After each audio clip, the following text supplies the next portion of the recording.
of all, we should give honor to Dan. He does a great job at CBMC. And if you don't know his story, his history, we met about 3 years ago, I think, Dan, right? And Dan came up to CMA, we met, and he told me his story. I'm like, what? It was one of those amazing testimonies I've ever heard. So a round of applause for Dan, the great work he does here. Amazing. So I chose to talk on living out God's call in our lives. And what I'd like to do is, first of all, I want to ask everybody a question. You don't have to raise your hand. But think about this. Do you know right now today everything that God's called you to do? Are you convinced right now, your life, whole life is figured out, you know exactly where you're going in every aspect of your life? I think most of us would probably say, not so much, maybe a few things here and there, but do we know everything God's called me to do, do I know what that is in all aspects of my life? And I think God gives us not just a calling, but callings with an S, callings, plural, in our life. He calls us in our personal life. He gives us callings in our ministry life, in our church life, in our work life. So I would encourage all of us, first of all, before we can live out God's calling or callings in our life, guess what? We have to know what that is, right? If we don't know what it is, how do we live it out? And I think a lot of confusion that I had in my own life. I'm going to give you 5 principles today that I learned myself about this, and then I'll tell you my story at the very end to bring some of these principles in. But I think we have to know what it is. So before we can live out God's calling or callings in our life, or any part of that, we have to know what it is, right? And I think a lot of times we just don't know. So why do we not know? My favorite verse, my life verse is Psalm 32, verse 8. It says, I will instruct you and teach you in the way you should go. I will guide you with my eye upon you. So God promises that to guide us. Sometimes we don't know. Many times we don't know because we don't ask. We don't seek. My daughter is just turned 26 last week. And about a year ago, she came and said, Dad, I don't know what to do with my life. I love God. I said, honey, have you sought God about this? Okay, God will tell you. He'll show you what he wants you to do. He may not give you the 10-year vision of where you're going, but he'll give you one step at a time at least. So I think if we're going to live out God's calling or callings in any part of our life, we have to start with, do we know what it is? Have I sought God? Do I know where he's sending me? Do I know what he's trying to do with my life right now? I mentioned kids in college. We have 4 children. I have another boy who he crammed 4 years of school into 7 years in college. And man, did I pay for that one. Literally. But at one point, I'm like, so what happened? So I think in today's society, we just kind of go where we think the flow needs to go. And at one point I said, Josh, has God called you? He went into engineering initially. By the way, he's a great son. He's an awesome son. He had our first grandchild last week, by the way, so we're very excited about that. But I didn't do it. I'm just spoiling the grandchild. That's my job. But he went into engineering and architecture initially, and then he changed into business and finance. And I thought, he went to 7 years of school, so I thought, maybe did he miss God's calling at some point? I wasn't trying to lecture him at all. But I think many times we just kind of go, well, the world says go here, so let's go to college. Let's go do this. And he really hadn't sought his life out. And I think sometimes we waste our years because we really don't know what God's called us to do. And sometimes we're in a fog a little bit. So I think my first thing I'd encourage everybody here to do is really seek God on what he's calling you to do in every aspect of your life. It can be your family, your ministry, school, whatever it is. Because if you don't have that assurance, it's hard to really move ahead and do well and excel and exceed at that, right? And I learned that. It's funny, I kind of jokingly say that when I went to college, my freshman year, I went to junior college. I got a track scholarship, and I'm there. I had no idea what I was going to do with my life. I'm clueless. I'm like, I want to play in the NBA, but I didn't have any talent or height, so it didn't work. Other than talent and height, I would have been there. But I had no idea what I wanted to do, so I'm going down the list, but you had to select a major, right? So I did what I wanted to do. My dad was a doctor. I didn't want to go into medicine. I saw how hard it was on him. I didn't want to do medicine. And the majors were listed alphabetically, right? So accounting was the first one, so I checked accounting. That's how I chose my major. No. Not a very sophisticated way of choosing a major, right? And that's actually what I ended up majoring in, by the way. It's a long story. But I did know, I just had not sought God on what you want me to do with my life. So principle number one I would lay out is make sure you know what God's calling is. If you don't know, seek him. He will show you. He promised to do that. He'll let you do that. The second principle is let God open your doors every day, not once a year. I talk to a lot of youth, and today's youth, it's amazing. A lot of young Christians really feel like God kind of comes and goes. I hear it a lot. He comes and goes, and he pops in every 3 or 4 months, and I hear something. And other than that, I'm kind of wandering around. But let God open up your doors. Whatever your callings are, let him do this. And look for his guiding, look for his leadership. His invisible hand is always there. Again, whether it's the business side, whether it's your family life, whether it's personal life, whatever it is, always make sure you trust God. Philippians 2:13 says, "For it is God who wills in you, who works in you to will and act to fulfill his good will." So God wants to act through you. Let him open up doors. I'm going to tell you my story later on, how God just did some crazy stuff in my life, not because of me, just because he's God. But we have to let God open up doors every day and see him in your life every single day. So once you know your callings, trust him every day to walk you through that. And don't think it's just once every 4 or 5 months I'll ask him about something. Trust him to do that. Number 3, don't expect a straight line with your life calling. Can we all agree with that? I doubt there's anybody here who's doing exactly today what you thought you'd be doing 25, 30 years ago. I'm not. God just has a way of saying, you know what, trust me, and you're going to go left, you're going to go right, but just trust me, I'm going to get you there. But don't go into life and your life calling expecting God to give you exactly what you think you're going to do. It almost never works out that way. God just has a way of just walking us through, and that takes what? It takes faith to trust God with that, right? So don't expect a straight line. Joseph, look at the life of Joseph. I mean, come on. This guy he got sold in this. He's doing great stuff. Bunch of big brothers, which can always be a problem, right? I had big brothers. And he's sold into slavery when he did nothing wrong. Goes to Egypt. Then he gets imprisoned wrongfully. So you look at his life and you go, why did you? At some point, if I was Joseph, I would say, God, I've had enough. I want to change my life plan today. But God will take us left and right. We just have to trust him that where he's going, no matter what we're going through, when we know his calling, just trust him. He's going to get us there. And what was the end result of Joseph? Saved millions of people, right? God saved his family, saved millions of people by doing that. So don't expect a straight line with your life calling process. It doesn't happen in a straight line. It almost never does. And God, that's where it takes faith. The fourth principle I would say is, whatever your life calling is, do it with fervency. You know, slacking doesn't work. It just doesn't work. I don't care what part of your life is. Whatever God's called you to do, whatever it is, do it with fervency. Enjoy it. Be excited about it. It's not always going to be fun, but do it with fervency. Colossians 3:23 says, do your work as unto the Lord. We all know the verse, right? God honors hard work, not being slack. So whatever your life calling is, go for it. I mean, plow into it. Lean into it. Get other people involved in it, whatever it is. And God will honor that. I learned a long time ago that God, He honors hard work. It doesn't mean you have to work to the point where you ignore your family, you ignore your other responsibilities, but God honors diligence and hard work. It's very, very scriptural. So do that. My last point is, then I'm going to tell you a little bit of my life story. We'll talk about dolphins in winter and all that fun stuff. My last point is, and this is coming from my heart because it happened to me a lot, don't be discouraged. Do not get discouraged with whatever you're doing in your life. Whatever God's called you to do, and you feel like you're not there, God gave you a vision on something, and you're 20 years down the line, you're not there yet, don't be discouraged. God has the long view of our life, not just a 5-minute view of our life. And that's played out in my life in so many ways. So as you're weaving down the path of what God's called you to do, and everything's not working right, not having all the success you thought you'd have, and you're maybe type A like I am, you want to conquer the world in 5 minutes, trust God. He has the long view of your life. So when you're looking at what you're doing, again, whatever part of your life we're talking about, calling-wise, your marriage, your family, work, ministry, I think God's called all those things. Remember, God has the long view of your life. So let me talk a little bit about, on those 5 principles now. I'll tell you about my life, kind of what happened.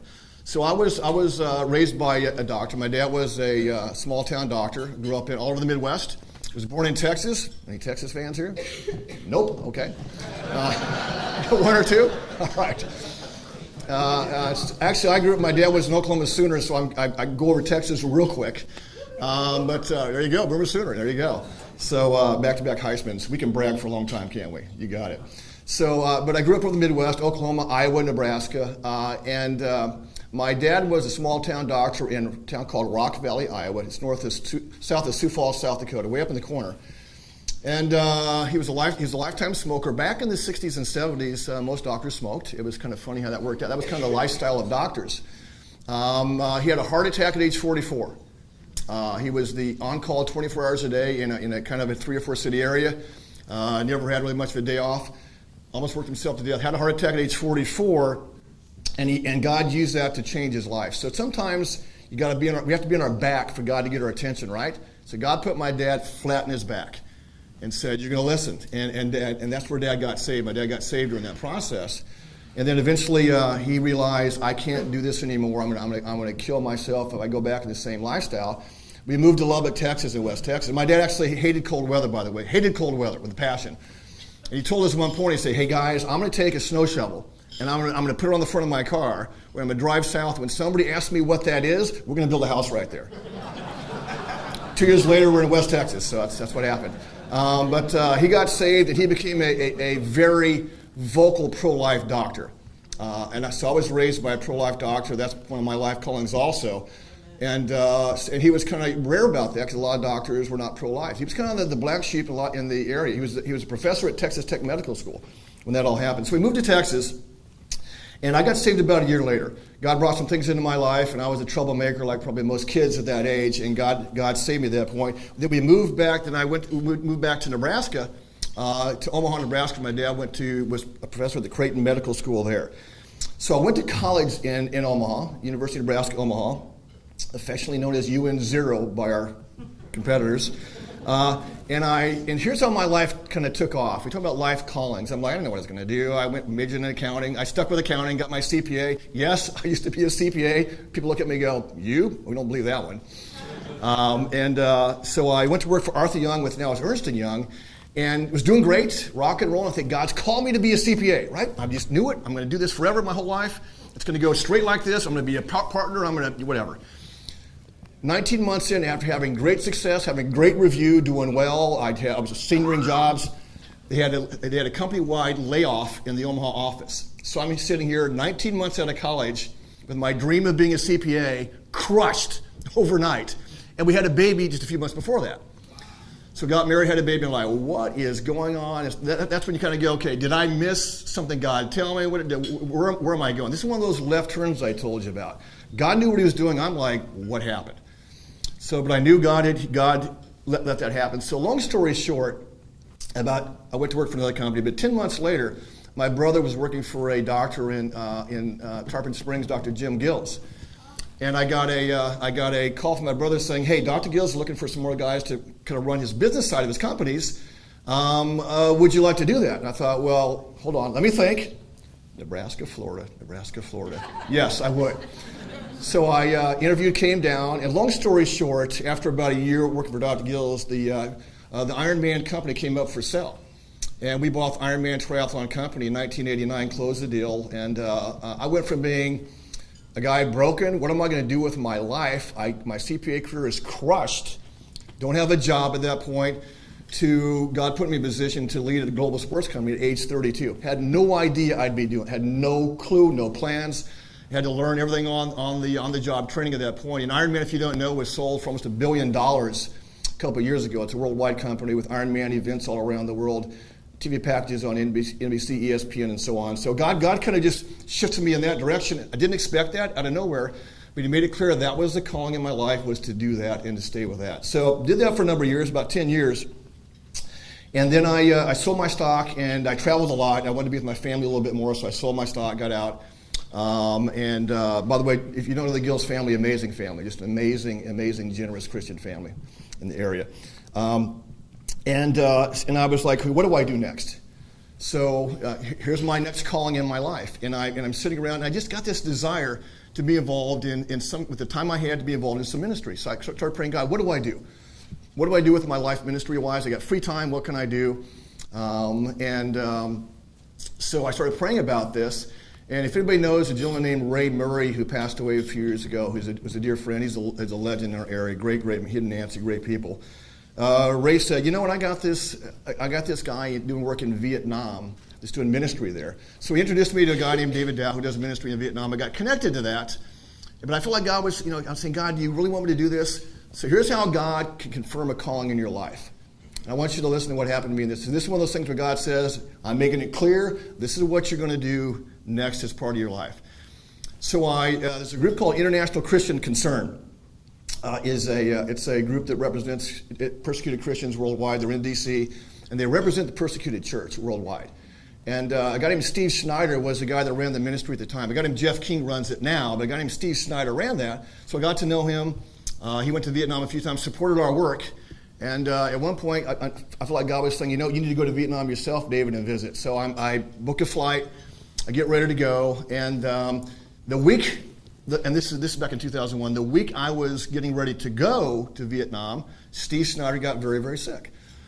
Out of nowhere, and they're like, "Wow, what happened?" So as I'm getting ready to go to Vietnam, because God made it clear, I want you involved in this, but I wasn't sure how much. I'm still like, yeah, okay, God, but what do I do? So here's what happened. So I got in the plane and flew out to Vietnam, and Steve was in the hospital when I got in the plane, and I looked at it, I go, wow, this is a lot more serious than I thought. I fly to Vietnam, which is a long, long trip, right? I get off and I found Steve had passed away. And, Steve was running International Christian Concern, again, a group that represents persecuted Christians. So I thought, wow, you're kidding me. So anyway, so I went to the week there, and I got to know the people, and God taught me a lot about how to impact ministry properly in a persecuted area like that, which is totally different. If you work in a persecuted church area, everything's different. Your communication, how you work, how you do things, it's all underground. It's not public view from that perspective.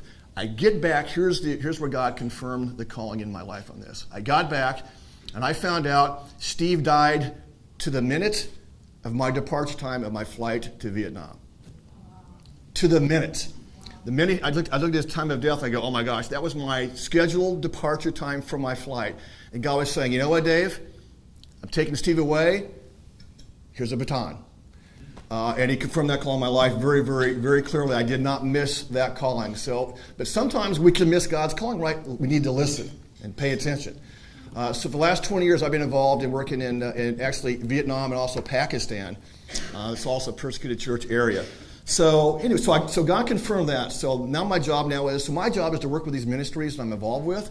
And I use the skills that I have, whatever they are, business skills, marketing, media skills, whatever, to assist them. I take my skill sets and I lean in to the ministries. So that's God's calling in my life in the area of ministry the last 20 years. But he made it very clear, so he knew I needed to be convinced that God was calling me to do this. He made it very clear. For the last 20 years, I've had no doubt. So that's one way that God did that for me.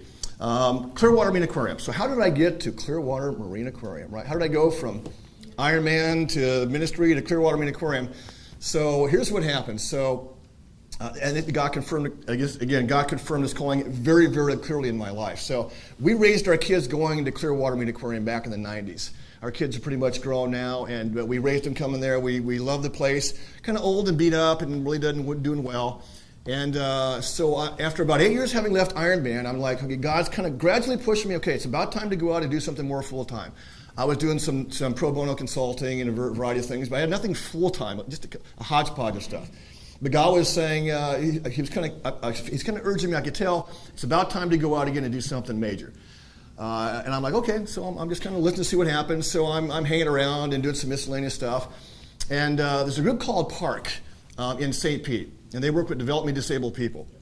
And they were looking for a CEO at that time. I thought, you know what? I grew up in a town in Iowa, I mentioned, had a similar facility there, so I knew what the work was. I thought that'd be kind of nice to do, right? So I threw in my resume, and they went through about a 4-month process, national search, got down to 10, got down to 3, I was in the final 3, and I finished second. I'm like, oh, come on now. It's like, wait, God, I'd rather finish 5th. Don't make me finish second. Where's my sister so I can kiss her? My goodness. So I finished second. But right after that, within weeks, I heard about the role at Clearwater Marine Aquarium. I had no idea, no clue I was going to do this. I'm like, God, you really want me to do this? It became very clear. He said, God made it very clear to put in your resume. So I did that, and about 2 months later, they hired me to be the CEO at Clearwater Marine Aquarium. At that time, here's what God has done. So, and I take note, this is God's favor. If you want to have success at business, I'll give you the key that I always talk about. You can read all kinds of books about success at business and what you're doing in your life on the business side, whatever it is. There's all kinds of books and seminars you can go to. I'm going to tell you one thing, and it makes all the difference. Make sure you have God's favor. If you have God's favor on your work, you're going to succeed. If you don't, good luck. And so the only success I've had has been God's favor. Let me tell you how that worked out, and I'll tell you some fun dolphin stories and movie stuff, and I'll wrap up here. So I started in exactly 13 years ago last week. So I've been here 13 years, planned on being there for maybe a year, thought I'd do a turnaround. I didn't know how long God wanted me to do this. I know he made it very clear, you're going to work at Clearwater Media Aquarium. So I got there, and guess who arrived just a few weeks before I did? A little dolphin named Winter was rescued. I didn't know that. Had no clue, didn't know who she was, didn't know about this. And I saw Winter. If you don't know Winter's story, she's a dolphin that was rescued, caught in a crab trap rope, lost her tail, and we eventually made her a prosthetic tail. And but I didn't know she was there. But God had planned all this. He kept saying, God said, go here. What I didn't know in the meantime was he's bringing a little dolphin, causing a dolphin to be rescued 4 hours away, brought to Clearwater Marine Aquarium. And I finally realized, you know what, that's why God called me here. Because, I'm going to use my media marketing skills I learned back at Ironman. I'm going to go tell that story around the world. It's an inspiring story about a dolphin who refused to give up. And I began doing that. So I began telling her story. And we had, within 2 or 3 years, we just had massive worldwide coverage. We had 6 or 7 Today Show segments, Good Morning America, Nightly News, Oprah. We were in the national newspaper of India at one point. It was a cool story about a dolphin who refused to give up that anybody could connect to, right? How do you not like that story, right? There's a little bit of bad news in today's news, right? So it just went around the world at the right time. So God planned all this out. And then about a year in, here's the next calling where God said, okay, guess what's next? He said, you're going to do a movie. He made it very clear. I started having all these movie thoughts and ideas, and all these people coming to me about it. I'm like, you know how hard that is? There's a million stories a day that are tossed around in Hollywood that never get greenlit, right? I'm like, people are going to think I'm smoking something. I'm not going to talk about this. So I just kind of kept it to myself, but I knew God had showed me this is going to happen. So what happened is, I was talking to Robert De Niro's people, ironically, in New York at the time.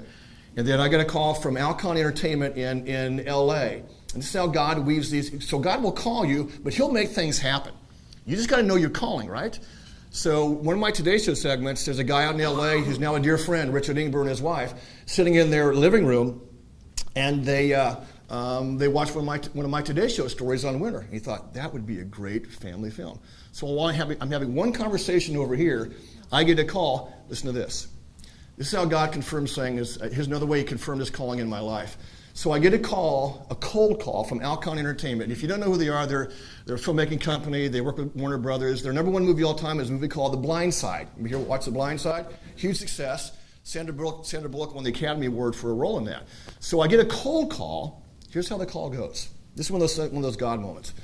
And hey, my name is Dave Fearson. I'm the head of legal with Alcon Entertainment, and we do movies. We love real life stories, and we're thinking about doing a movie about a dolphin without a tail, and maybe it becomes a superhero. I said, well, let me just pause you for a second.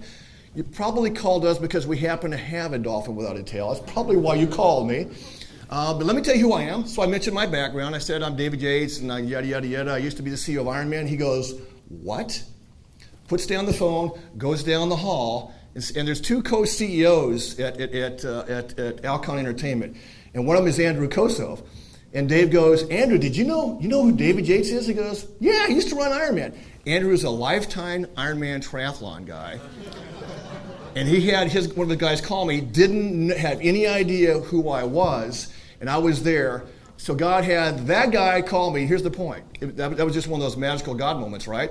That relationship, the fact that Andrew and I connected on Ironman, kept Dolphin Till alive when it could have died 1,000 times. So God used that calling and that relationship to keep the movie alive. So the idea of Dolphin Tale came from that. And we spent about 3 years. It was a long haul making Dolphin Tale. Anybody watch either of our movies, by the way? Did you like them? If you didn't like them, you can leave right now. Just kidding. But we did Dolphin Tale 2. But here's the point. God laid all this out. So Leatherwood family is right here.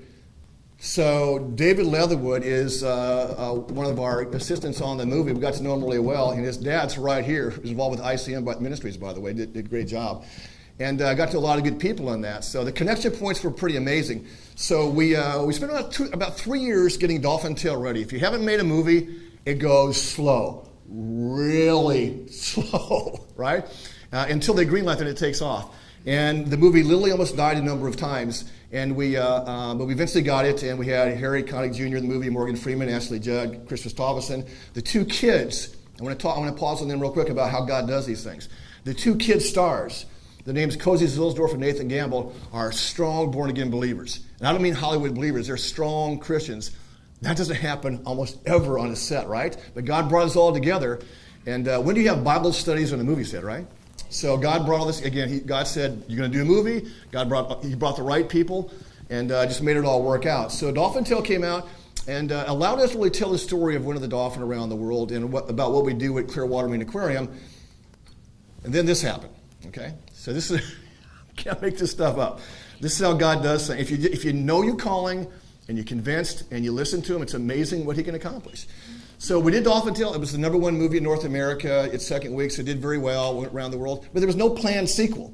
And the reason there was not a planned sequel is there's never been a movie in Hollywood history based on a real-life story that had a sequel. Think about it. If you have a story that's strong enough to be greenlit, which very few get, you don't hold anything back, right? You got to tell it all. Make it as compelling as you can. So you're never going to have that happen. It never happened before. And The Blind Side, I mentioned Alcon Entertainment. The Blind Side, huge success, $255 million domestic box office, but they couldn't have a sequel because they told the story, right? So, here's again how God, don't put God in a box with your life, right? Do not put God in a box with your life. Let him do big things. Let him place a big calling on your life. So here's what happened, and I'll end with this, and this is really neat how God did this. The last day of filming, and I told this story on NBC, they're like, you're lying. There's no way it happened that way.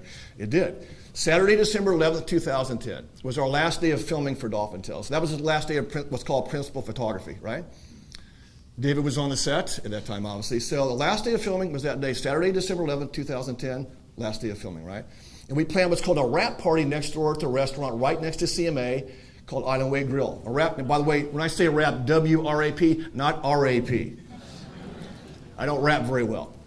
So it was a going away party. So it's basically a going away party, right? So we planned it next door. So I went home at 4 o'clock to change. Here's the crazy sequence of what God did, and he made Hollywood history in doing this. I went home at 4 o'clock to change clothes for the rap party. So I was getting ready for it, right? So around 5 o'clock, I get a call from Bob Ingham, the line producer, who's a dear friend, and he said, hey, Dave, we got the last shot. We're wrapped. We're like, woohoo, Dolphin Tale's wrapped. We're cheering. All right, we're done, right? 5 o'clock. 10 minutes later, I get a call. This is the God calling. 10 minutes later, I get a call from a guy named Mike Hurst on my animal care team. And Mike said, hey, Dave, we got a call about a baby dolphin being rescued on the east coast of Florida. If it survives, they're going to bring it here for rehabilitation. We're like, okay, great. That's what we do, right? So we got ready for it. But so that night, so we're getting ready to intake a dolphin for rescue. By the way, baby dolphins rarely survive rescues. They rarely do, okay? So we assumed the dolphin probably wouldn't live. It would probably die during the transport. But just in case, we got all the medical equipment ready. We brought a crane in to lift it to the second level to put it in the habitat it was going to go in. We got all the medicine. We were ready to intake the dolphin. Then we went to the party next door. So it was kind of like real life, movies, back to real life. So back and forth all night. We're getting ready for this, and we're trying to concentrate on the party also. So at about 11:15, and this is what was depicted in Dolphin Tale 2. At 11:15 that night, the van pulls up. And we thought the dolphin had probably expired. And we'd do a necropsy, which is an animal version of an autopsy, and it'd be done, right? The dolphin's still alive, but in really bad condition. So rather than put her in the crane, we carried her, ran her upstairs, got her in the water, and she was very, very sick. She was found trying to nurse from her mom who'd passed away. And she could have been, she was very dehydrated, had almost no immune system, wasn't going to live, right? Just like Winter 5 years before. She survived. So it's kind of minute by minute we're watching. Well, the crew starts coming over saying, are we still filming? Are we doing a night scene? No. Okay, Yates, you're pulling a gag on us, right? This can't be happening tonight. We just wrapped the movie. And I said, no, it's really happening. So they got to, so the crew that played us and the cast got to watch us that night intake a dolphin, and we know what her name was. Hope. Here's the deal. So the next morning, the media hears about this. They're all coming out, and they're like, gosh, we heard what happened. You guys rescued a dolphin. Did it really happen? And I said, yeah. So a guy named John Barry, who used to write for the Tampa Bay Times, formerly the St. Pete Times, great writer, came up to me and said, hey, Dave, I got a great name for your baby dolphin. I'm like, hey, John, I'm not worried about that right now. I'm going to get to that in a few days. We're just trying to keep her alive right now. He said, no. He had a big smirk on his face. He said, I've got the perfect name for your baby dolphin. I said, okay, well, what is it? He said, sequel. I said, John, I get the concept, I'm ahead of you, but that name doesn't quite work. So I named her Hope because these dolphins give a lot of inspiration to kids, right? They connect. Winter stories going all around the world. We've had hundreds of thousands of kids we've worked with, Make-A-Wish kids, every day. That Connect to Winner story happens every 5 minutes at CMA. So God's built a ministry of working with kids at an aquarium in Florida that nobody heard of 10 years ago. But back to the movie. So real quick, long story short, I mentioned there'd never been a sequel ever in Hollywood history, right? To a movie based on real life. So I took Hope's story, I wrote up what's called a treatment synopsis. I spent 6 months doing this.